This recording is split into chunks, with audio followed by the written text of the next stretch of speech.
The stars trembled when General Vorthak's name was spoken across the galaxy. For 40 years he had never lost a single battle.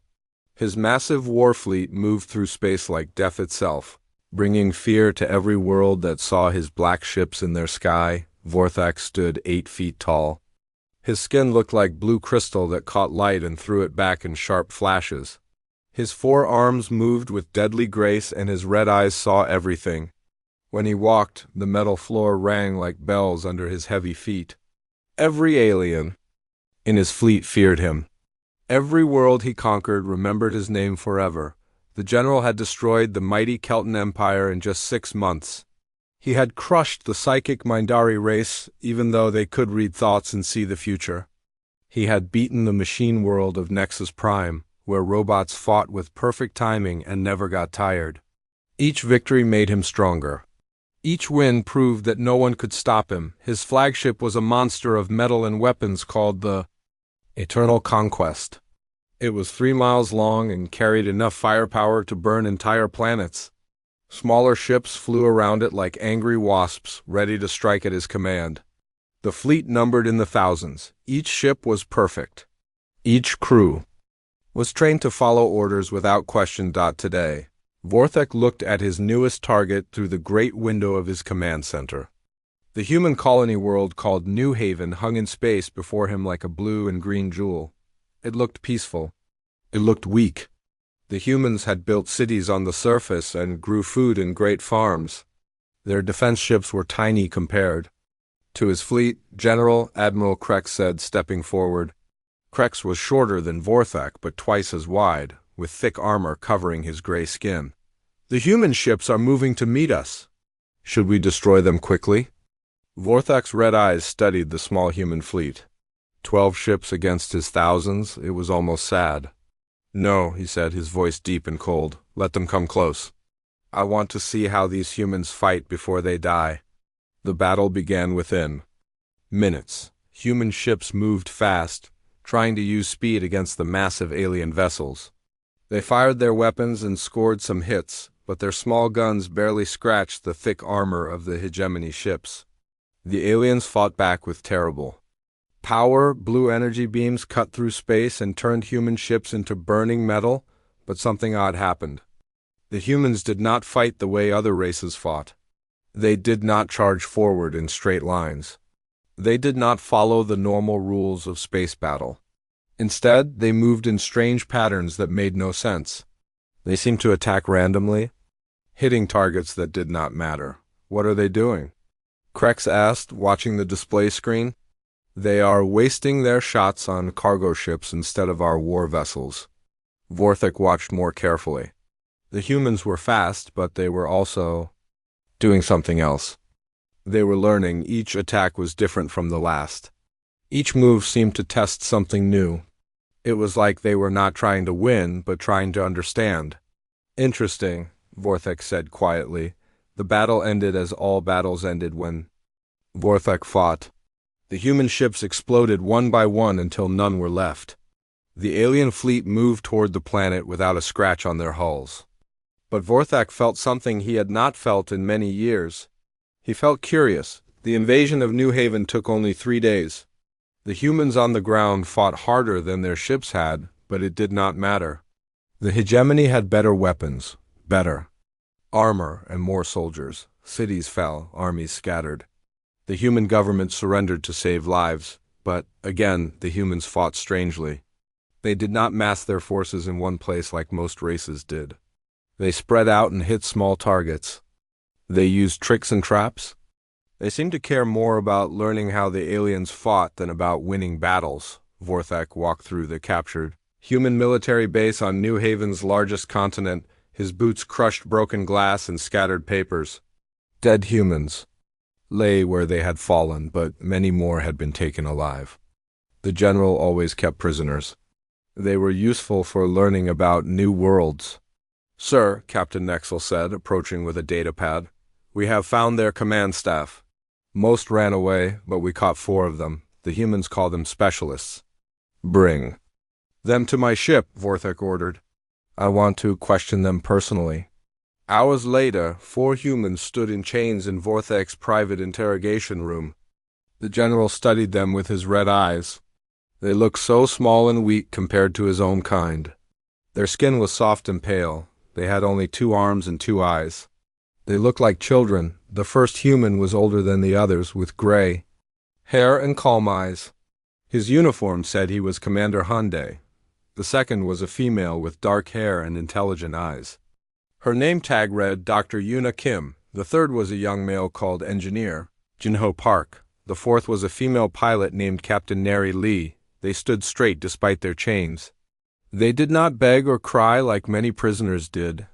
They looked at Vorthak without fear, which was unusual. Most aliens cowered when they saw him for the first time. "I am General Vorthak," he said, his voice filling the room like thunder. "You have probably heard of me." "Yes," Commander Hyundai said simply. "We have." "Good, then you know that resistance is pointless. Your world has fallen. Your people are now subjects of the hegemony. You will tell me about Earth's defenses, and you will tell me now." Hyundai looked at the other humans, then back at Vorthak. "No," he said quietly. The word hung in the air like a challenge. Vorthak had heard no before, of course. Many prisoners said no at first, but they always changed their minds after proper questioning. What bothered him was not the word itself, but the way Hyundai had said it. The human sounded calm, almost thoughtful, like he was making a choice rather than just being stubborn. "You will change your mind," Vorthak said. "Maybe," Hyundai replied, "but probably not." For the first time in 40 years of conquest, General Vorthak felt something strange. It was not fear, exactly. It was more like unease. These humans were different from other races he had fought. They did not seem impressed by his size or his reputation. They looked at him like they were studying him, learning about him, and that, though he did not know it yet, was exactly what they were doing. The most powerful general in the galaxy had just met his greatest challenge. He would not understand what that meant until it was far too late. The prison cell on the Eternal Conquest was small and cold. 4 metal walls, 1 door, and a single light that never turned off. Hyundai and his team sat on hard benches, still wearing their chains. But their minds were not chained, and that was what mattered most. Dr. Yuna Kim watched the alien guards through the small window in their door. Every 2 hours, new guards came to replace the old ones. They always walked the same path. They always checked the same things. They always followed the same routine, down to the exact minute. "They are very organized," she whispered to Hyundai. "Too organized," he replied quietly. Yuna had spent years studying alien life forms. She knew how to watch and learn from other species. The hegemony aliens were fascinating in a dangerous way. They did everything by rules. They followed patterns that never changed. They had turned warfare into a science with exact formulas. When the guards brought food, Yuna watched how they moved. The lead guard always entered first. The second guard always stayed by the door. The third guard always placed the food in the same spot. If one guard was sick or missing, another one took his place and did exactly the same things in exactly the same way. "They have been winning for so long," she said, "that they have forgotten how to change." Engineer Jinho Park was studying different things. He looked at the walls, the door, and the ventilation system. His trained eyes saw how the ship was built. Everything was strong and well made, but it was also predictable. The aliens built their ships the same way they fought their battles, with proven methods that worked every time. "The power conduits run in straight lines," he told the others. "No backup systems, no alternate routes. If you cut the main line, everything stops working." Captain Neri Lee was listening to the sounds of the ship. She had spent years flying through space and knew what different engines sounded like. The Eternal Conquest had massive engines, but they all ran on the same frequency. The ship flew in straight lines at steady speeds. No sudden turns, no unexpected changes in direction. "They fly like they are on rails," she said. "Always the same. Course, always the same speed." Hyundai took in all this information and began to see the bigger picture. The hegemony was like a giant machine that had been running the same program for 40 years. They were incredibly good at what they did, but they only knew how to do one thing. They had become so perfect at their way of fighting that they could not imagine any other way.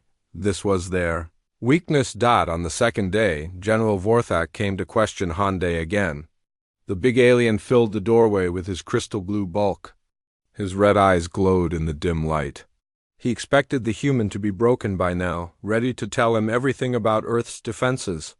"Have you changed your mind about cooperating?" Vorthak asked. "I have been thinking," Hyundai said calmly, "about surrender." "About patterns," Vorthak's forearms crossed over his chest. "What patterns?" "Your patterns," Hyundai said. "How you fight, how you win, how you think." This was not what Vorthak had expected. Prisoners usually begged or threatened or tried to bargain. They did not sit calmly and talk about patterns. You are in no position to analyze anything, human. "Maybe not," Hyundai said, "but I am curious about something. In 40 years of war, have you ever lost a single battle?" "Never." "Not even a small one? Not even a retreat that you turned into victory later?" "Never," Vorthak repeated, but something in his voice had changed. "That is remarkable," Hyundai said, and he sounded like he meant it.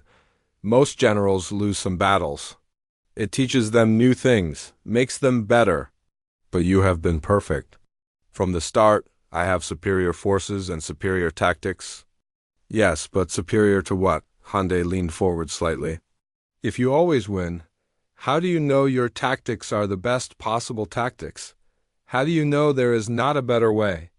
Vorthak felt uncomfortable, though he did not know why. "My methods work. They work against enemies who fight the way you expect them to fight," Hyundai said. "But what happens when you meet an enemy who does not follow your rules?"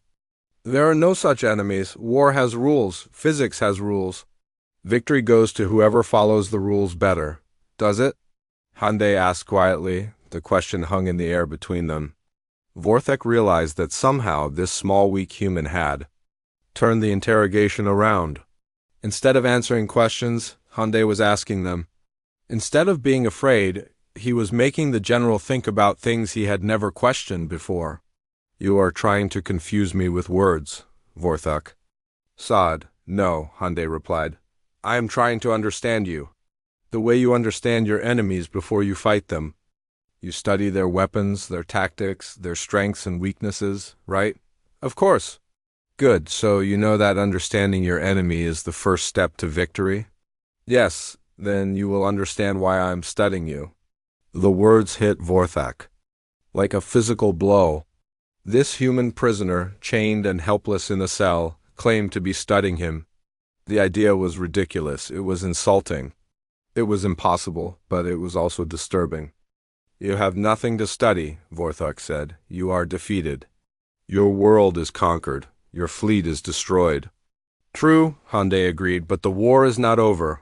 "What war?" "Your people have surrendered. Not all of them, and not forever." Day looked directly into Vorthak's red eyes. "General, in 40 years of perfect victories, have you ever fought humans before?" "No. Then how do you know your perfect tactics will work against us?" Vorthak had no answer for that question. He turned and left the cell without another word. But as he walked through the corridors of his great ship, Hyundai's question followed him. How did he know? For the first time in 40 years, General Vorthak was not certain about something. And in the darkness of their cell, Hyundai smiled. The first crack had appeared in the alien's perfect confidence. The real battle was just beginning. 3 days had passed since Hyundai's first real conversation with General Vorthak. The alien commander had not returned to question the humans again, but his guards reported that he spent long hours alone in his private chambers. Something was bothering the great general, and word of it spread quietly through the ship. Meanwhile, the human prisoners had been put to work. The hegemony always used captured enemies as labor. It was efficient and it broke their spirits. Hyundai's team was assigned to different parts of the ship, which seemed like bad luck but was actually exactly what they wanted. Engineer Jinho Park was sent to work in the lower maintenance areas. His job was to clean and organize spare parts. The alien supervisor, a thick-skinned creature called Foreman Kelp, gave him simple orders and then left him alone. Kelt believed that humans were too stupid and weak to cause any real problems. This was a mistake. Jinho worked slowly and carefully, always doing exactly what he was told. But while he worked, he learned. He saw how the power systems connected to each other. He found the backup circuits and the emergency switches. He discovered that the aliens built everything the same way throughout their entire fleet. When he organized the spare parts, he moved certain pieces to different locations. Not missing pieces. That would be noticed. Just moved to places where they would be harder to find quickly.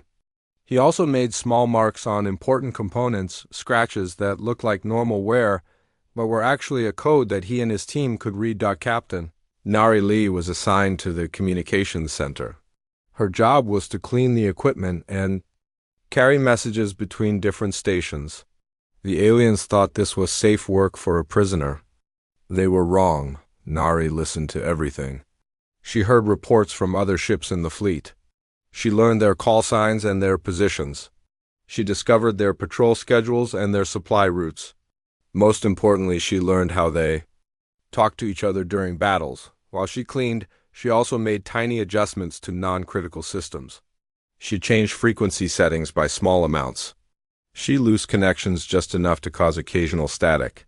She rerouted backup communication lines through longer paths. None of these changes were big enough to be noticed, but together they would cause confusion when speed was important. Dr. Yuna Kim was put to work in the medical bay, helping alien doctors treat injured crew members. This gave her access to biological information about every species in the hegemony fleet. She learned their weaknesses, their fears, and their social structures. She also began to understand something important about the hegemony military system. Every alien had a specific job and only knew how to do that job. The pilots could fly but could not fix engines. The engineers could repair machines but could not plan battles. The soldiers could fight but could not think for themselves. This was very different from human military training, where everyone learned multiple skills and was taught to adapt when plans went wrong, while his team gathered information. Hyundai waited in his cell and thought. He was putting together a picture of the hegemony's strengths and weaknesses. More importantly, he was preparing for his next conversation with General Vio Arteca. It came on the 5th day. Vorthik entered the prison cell with Admiral Krex at his side. The Admiral was clearly unhappy about something. His gray skin was darker than usual, and his small eyes glared at the human prisoners. "These creatures are wasting our time," Krex said to Vorthik. "Let me use proper interrogation methods." "Pain works on all species." "No," Vorthik said, "not yet. I want to try something different." He sat down across from Hyundai, which surprised everyone. Generals did not sit with prisoners. But Vorthik seemed to have something specific in mind. "Human," he said, "I have a puzzle for you." Hyundai raised an eyebrow. "A puzzle?" "Yes, a test of logic." Vorthik placed a small device on the table between them. It projected a holographic image of a three-dimensional maze. There are 3 possible paths through this maze. 2 paths lead to dead ends. 1 path leads to victory. You have 60 seconds to choose the correct path. Hyundai studied the maze for a moment. It was complex, with multiple levels and many false turns. The kind of puzzle that military academies used to test strategic thinking. "Interesting," Hyundai said. "May I ask what this proves?" "Intelligence," Vorthik replied. "The ability to see patterns and make correct choices under pressure. I see." Hyundai looked at the maze again, then smiled. "General, you said there are 3 possible paths?" "Yes." "And one leads to victory?" "Correct." Hyundai reached out and touched the holographic display. But instead of choosing one of the 3 obvious paths, he traced a line that went straight through several walls of the maze. "What are you doing?" Vorthik demanded. "Winning," Hyundai said simply. "You told me to find the path to victory. You did not tell me I had to follow your rules about how to get there." Admiral Krex laughed harshly. "Cheating is not victory, human." "It is just cheating, is it?" Hyundai looked at Vorthik. "General, when you fight a battle, do you follow your enemy's rules or do you make your own?" Vorthik did not answer immediately. The question had hit something deep in his mind. You make your own rules, Hande continued. You use superior weapons, superior numbers, superior tactics. You do not fight fair, you fight to win. That is different, Vorthak said, but his voice was uncertain. How? Because those are the accepted rules of warfare. Accepted by whom? By you? Hande leaned forward. General, what if your next enemy does not accept your rules? What if they make their own rules, just like you do? Vorthak stood up quickly, knocking over his chair. The idea was disturbing in ways he could not explain. War had rules. Victory had rules. There was a right way and a wrong way to do things, but this human was suggesting that rules could be ... ignored. Admiral Krex is right, Vorthak said. You are just playing word games. Maybe, Hande said. But you asked me to solve your puzzle, and I did. I found a path to victory that you did not expect. Isn't that what good generals do? After the aliens left, Admiral Krex spoke quietly to Vorthak in the corridor. Sir, these humans are trying to confuse you with meaningless philosophy. We should eliminate them and move on. But Vorthak was not listening. He was thinking about Hande's solution to the maze puzzle. The human had not cheated, exactly. He had just refused to accept limitations that were never actually stated. For the first time in his long career, General Vorthak began to wonder if there were ways of thinking about war that he had never considered. The thought made him uncomfortable. That night, he ordered his staff to prepare detailed files on human military history. He needed to know more about these strange creatures who seemed to think that rules were just suggestions. What he would learn would shake his confidence to its core. General Vorthak could not sleep. For 3 nights, he had sat in his private chambers reading files about human warfare. His crystal blue skin grew darker as each hour passed. What he discovered made something cold and unfamiliar crawl up his spine. Fear. The humans had been fighting wars for thousands of years. Their history was written in blood and defeat and impossible victories. They lost more battles than they won, especially at the beginning of every war. Their weapons were often weaker than their enemies. Their ships were smaller. Their armies were outnumbered, but they never stayed defeated. The pattern was always the same. Humans would suffer terrible losses at first. They would retreat and hide and seem broken, then something would change. They would learn from their defeats. They would adapt their tactics.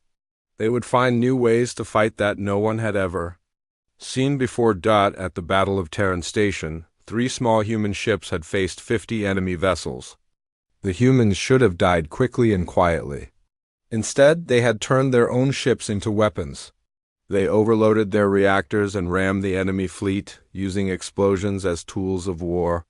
20 enemy ships were destroyed in minutes. At the Siege of Colony 7, human civilians had pretended to surrender to occupation forces. For 6 months, they had acted like broken, beaten people. Then, on one coordinated night, they had used hidden explosives to destroy every enemy installation on the planet. The entire occupation army had been wiped out by people they thought were harmless. The War of the Red Nebula was even worse. Human forces had actually allowed their enemies to capture their main command center. The aliens had thought they had won a great victory. They had used the captured facility to coordinate their entire fleet. But the humans had planned this from the beginning. The command center had been feeding false information to the enemy for months. When the aliens finally realized the truth, their entire fleet was scattered and defenseless. The humans destroyed them completely. They sacrifice pawns to take the king, Vorthak whispered to himself. They lose battles to win wars. Admiral.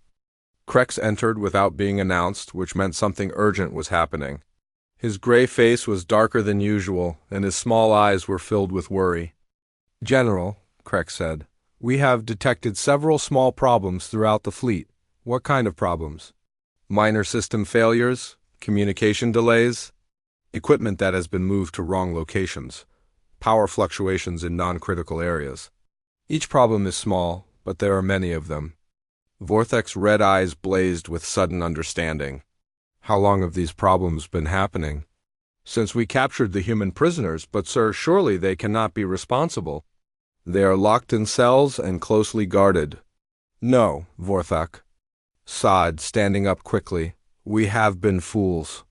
The humans have not been sitting quietly in their cells.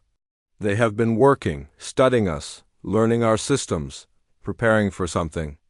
Preparing for what? I do not know yet. But I know it will not be what we expect. Vorthak moved toward the door. Double the guards on all human prisoners.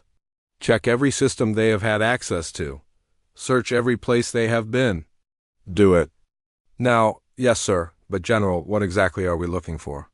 Vorthak paused in the doorway. The human files were still open on his desk, showing images of destroyed fleets and conquered worlds. All victories that had begun with apparent human defeats.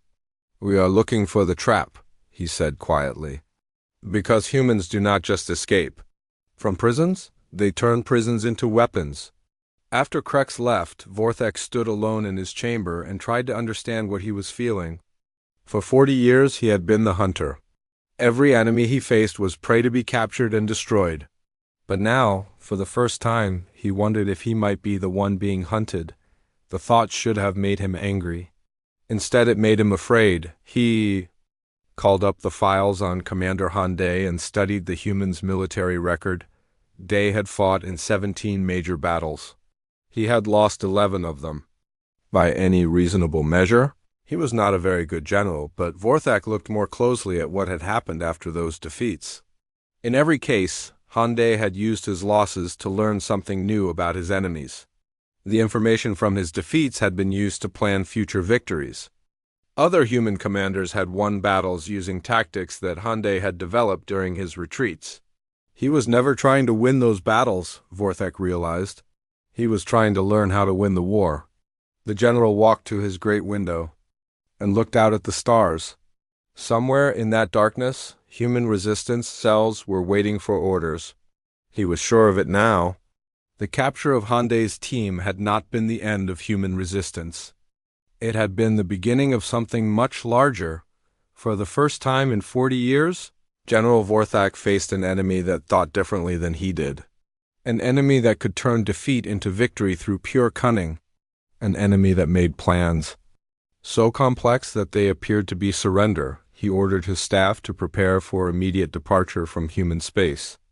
But even as his fleet began to move, he knew it was probably too late. Whatever the humans were planning, they had been preparing for it since the moment they were captured. And if human history had taught him anything, it was that when humans finished preparing, the universe itself became their weapon. The escape began at exactly 0400 hour ship time. This was the moment when the fewest aliens were awake and alert. It was also the moment when Engineer Jinho, Park's weeks of careful sabotage all came together at once. The power fluctuations started. Small, a few lights flickered in the prison section. A door lock stuttered for 3 seconds before opening. An elevator moved 1 floor too high before correcting itself. These tiny problems seemed random and unimportant. They were not random. Every malfunction had been planned and prepared. Every delay had been calculated. Every small failure was designed to cascade into larger problems at exactly the right moment. When the night shift guards came to transfer Hyundai to another interrogation session, they found that their access cards were not working properly. The door to the human prison cell would not respond to normal commands.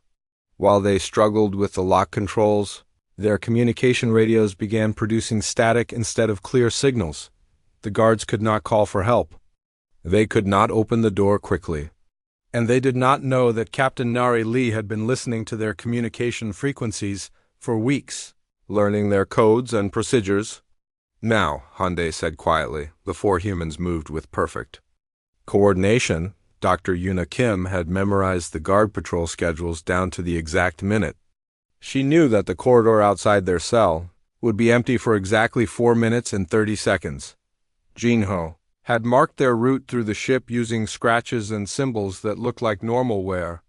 The path he had chosen avoided all major security checkpoints and used maintenance passages that most aliens never entered. Neri knew which systems to target first to cause maximum confusion without triggering immediate lockdown procedures.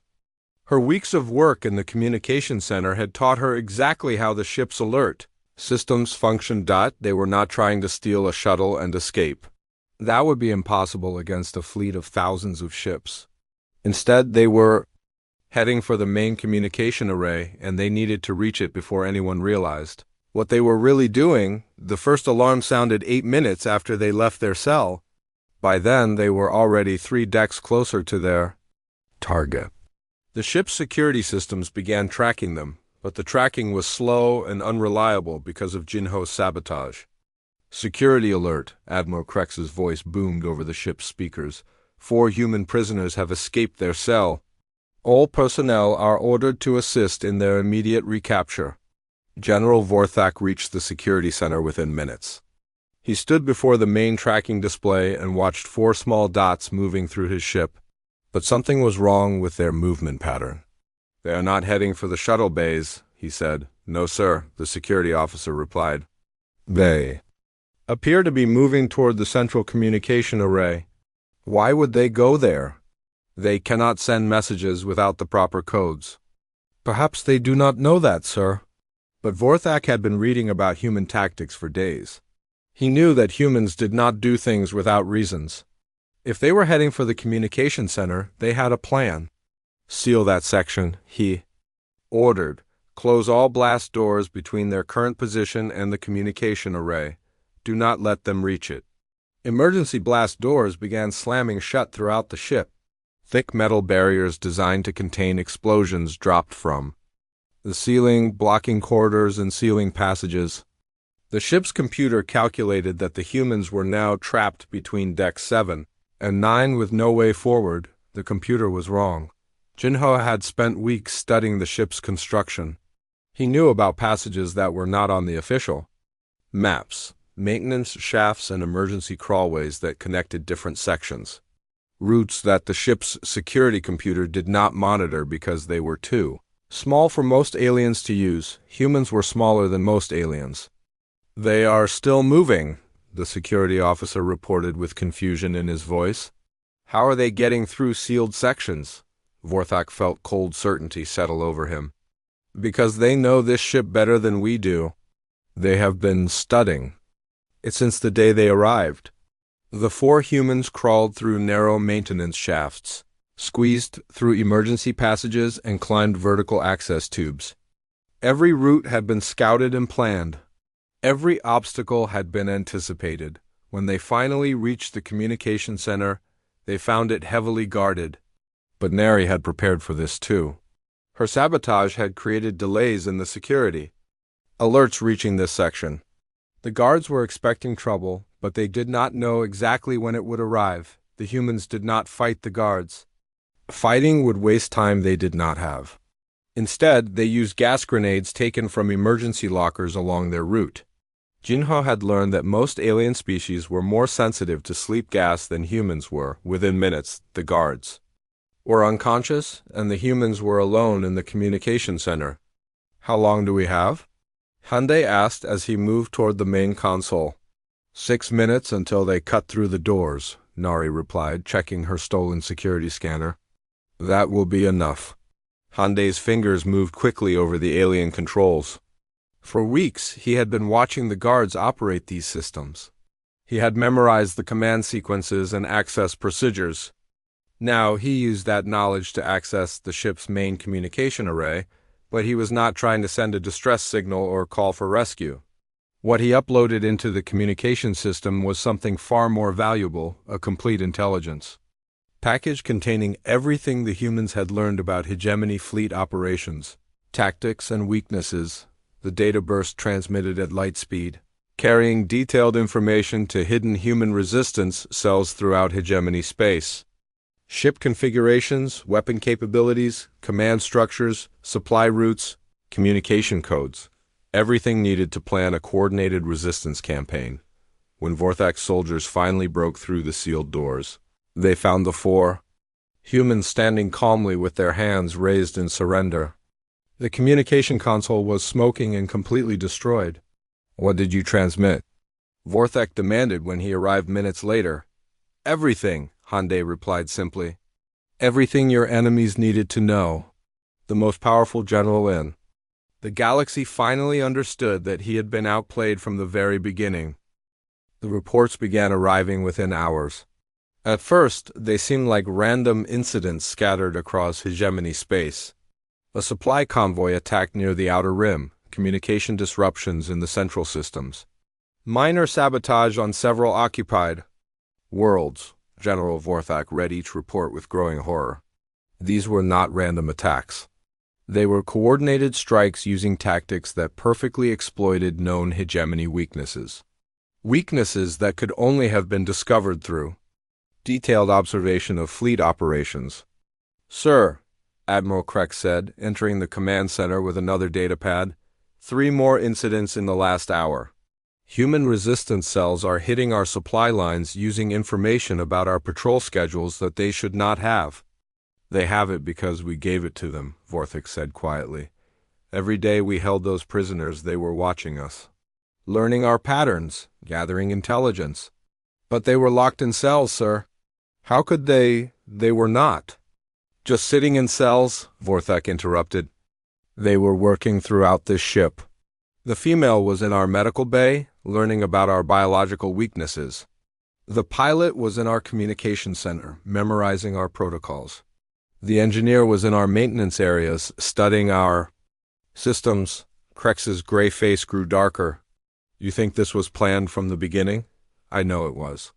Look at the pattern of attacks. Every strike targets something that our prisoners had access to or could observe. They used their capture to gather the intelligence they needed to coordinate this uprising." More reports came in every hour. Human forces were using captured hegemony weapons against their former owners. They knew exactly which communication frequencies to jam and which supply routes to attack. They seemed to understand hegemony tactics better than some hegemony commanders did. On Kelton Prime, human saboteurs had destroyed 3 military installations using knowledge of their exact layouts and security systems. In the Nexus system, guerrilla fighters had ambushed a patrol fleet at the precise moment when their sensors would be blind due to solar radiation. Near the outer rim, human ships had used modified hegemony tactics to defeat a force twice their size. "They are not just fighting back," Vorthak realized. "They are fighting us using our own methods against us." The worst part was that the humans were learning faster than the hegemony could adapt.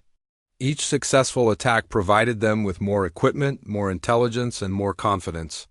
They were growing stronger while the hegemony fleet became more confused and demoralized.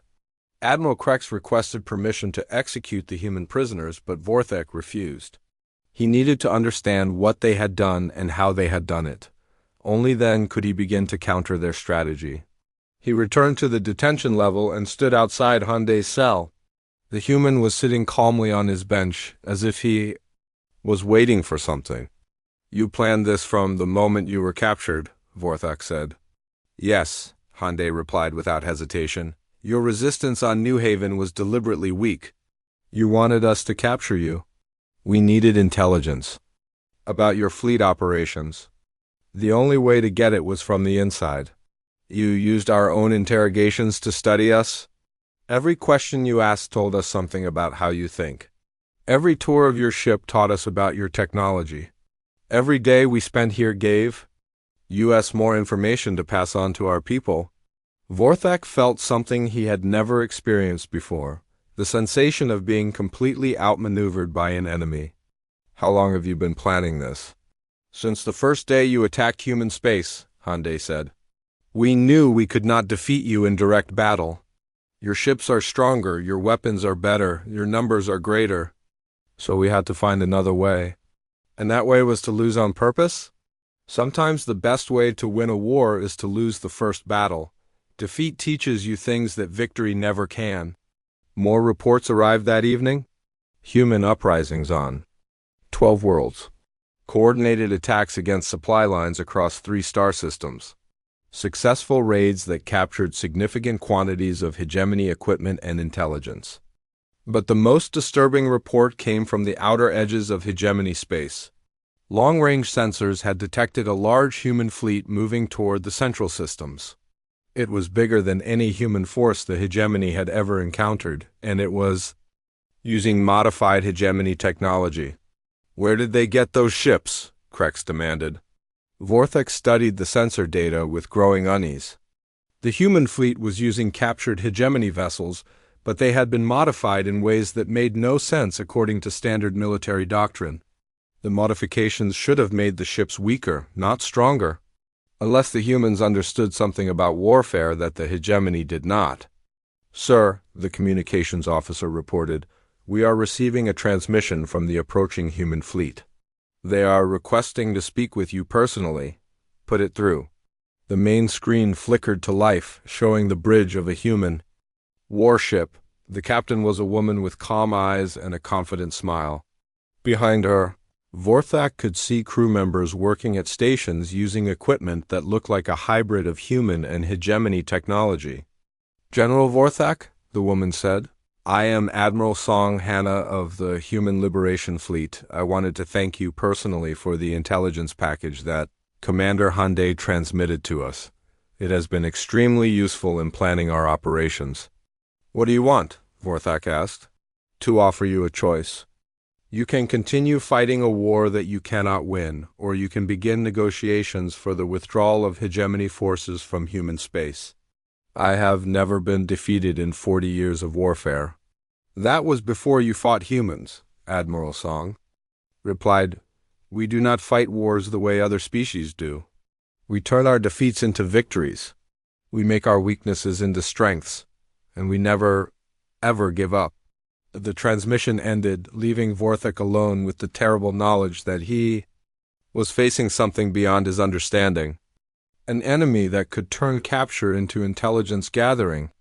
An enemy that could transform defeat into preparation for victory. For the first time in his long career, the most powerful general in the galaxy was afraid. He was facing humans with a plan, and he finally understood that no amount of superior technology could protect him from enemies who could think beyond the rules of war itself. The galaxy would never be the same,